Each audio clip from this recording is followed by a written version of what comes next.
If your child is forgetful, emotional, or resistant, then homework may feel like a hostage negotiation with pencils. But it doesn't have to be this way. Let's talk about how to make homework a time when you really connect with your child, leaving them more confident about school than when you started. Homework doesn't have to be a daily disaster. With a few adjustments, you can make doing homework less chaotic, less combative, and way more doable. We'll also talk about what to do when it all goes sideways. But first, start with a check-in and be careful about how you do this. Before you even mention multiplication or reading logs, take a second to check in with your child. Not just how was your day, but something like, how's your brain feeling right now? Is it empty? Is it already full? Is it moving like a turtle or like a rocket ship? I used to ask my kids this when they came home, and one day my son said, "My brain is hot mush. Everything is hot, but nothing is done." That told me everything I needed to know. This was not the moment to push forward with long division. Checking in lets you know what kind of support they need and lets them feel seen and not feel rushed, which leads to less tantrums. I would consider delaying homework until after they feel better or after they've had a little fun or rest. Maybe later after dinner. In a pinch, I would even consider doing it in the morning. Make sure you talk about this with them though, and you make a plan together, so that they're not surprised when they have homework in the morning and that's different. That could also really throw them off. There is a fine line between good timing and avoidance. Some kids feel better knocking out the hardest subject first, while others need a small win before facing the dragon. I once worked with a client whose daughter always melted down during writing. After we talked about it, it turned out she was trying to do writing first every day because she wanted to get it over with. This makes sense, but her brain just wasn't ready. When she and her mom flipped the order, starting with something easier, vocabulary, her stress dropped, and so did the battles. Ask your child, want to start with something easy or get the hard one done first, and then see how it goes. Make a deal that you're going to try it their way first, and if homework keeps going smoothly, you'll go with that.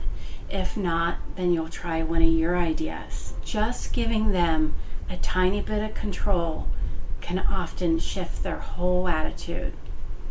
Then talk about what is the best decision when they're at different energy levels, when they're at different anxiety levels and different moods. When you do this, you are raising their emotional self-awareness. Independent work doesn't mean all alone while you work. If your child struggles with a particular subject, don't toss them in the deep end and just hope that they swim. You might say, "I'll sit with you while you get started on that writing assignment. You don't have to do it alone." Even if you're just checking your email nearby, your presence is a co-regulating tool. In other words, your calm presence will help them feel calmer. Let me know if you need help being a calm presence. One mom told me she and her daughter would work on spelling together while sharing a bowl of popcorn. They called it popcorn spelling. She said it's the only time that her daughter didn't yell at her for correcting her. And you know what? That's support. If your child has to write a paragraph, don't start with write your topic sentence or write your whole first paragraph. Start as small as they need. For example, you could say, let's just think about one thing you know about volcanoes. I once had a student who could talk for 10 minutes about sharks, but the moment I said, write about sharks, he froze. So instead, one day I said, draw a shark. That he could do. Then, what's something you tell someone about sharks? Then, let's write down that like you would in a text message. That's writing. That counts. Start small. Whatever is small enough that it's not overwhelming to them, and build from there.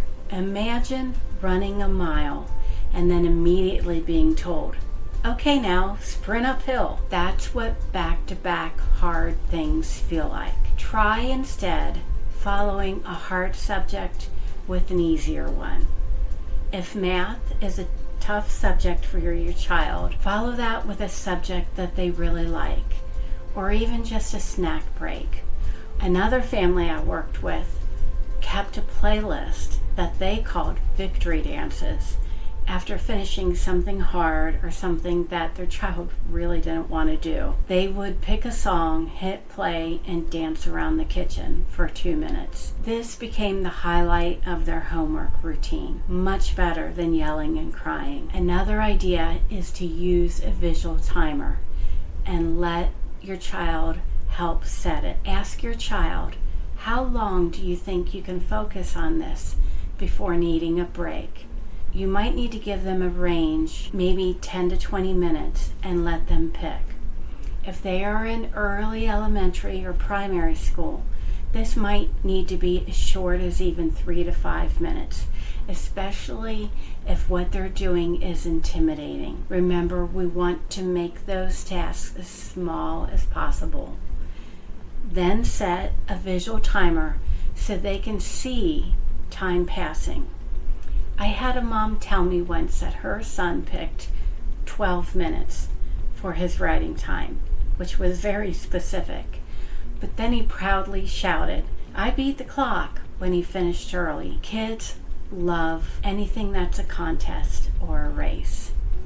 That little win, it built his confidence for the next time. Just make sure you set a minimum time too, so your child doesn't say to you, "No minutes, I pick 0," and try to call it a day. Pair hard things with an easier thing after. This isn't bribery, this is neuroscience. When your child knows there's something enjoyable waiting after a hard thing, a TV show, a cuddle, a hug, a game, a favorite snack, they're more likely to tolerate the discomfort of putting forth effort. I used to say to my kids, "We'll do reading now, and then you can show me what you made in art." That helped them get through those sight words just to get to their mini art show. Just use whatever your child likes to do more and put that in between the harder tasks. It's not about the actual reward. It's about teaching them the rhythm. Effort, then ease. Some kids do better with silence. Others focus better with white noise or even background beats or brown noise. One child I worked with loved studying to the Minecraft soundtrack. His mom thought this was ridiculous until his grades went up. Another swore by lo-fi study beats. They just liked them, and they would light a candle like they were running a cafe. Try a few things and see what clicks. And don't worry if it's unconventional. If it works, it works. Revisit your child's psychological report if you have one. If your child has ever had an evaluation, go back and look at the recommendations again. There are gold nuggets hiding in the last few pages. It's going to suggest things that are particularly good for your child, like maybe graphic organizers, frequent breaks, using a keyboard, or giving them more time. I once had a mom say, "Wait, I didn't realize we were allowed to use those suggestions at home." Yes, you are. That's what that report is for. It isn't just for their teachers and the school. It's a guide for making homework feel less like a minefield. If it all goes sideways, pause. Listen. Even with every tool in the toolbox, some days will still fall apart. You'll ask nicely, they'll scream. You'll walk away, they'll cry. You'll try again, and they'll dramatically fall off the chair like you asked them to perform brain surgery. When that happens, take a break, a real one. Walk away, try again later, or don't. You are not failing, you're reading the room. And if this happens all the time, that's not a you problem. That's a we need a different plan problem. You don't have to do this alone. Email the teacher. Say, homework is a daily battle. How can we do something about it? We need to problem solve. Ask for modified assignments, or think about hiring a tutor or an academic coach, or even trading off with a friend. You could say something like, you help my child with math since you're good at math, and I'll help yours with writing. You're allowed to ask for support. That's not giving up, it's leveling up.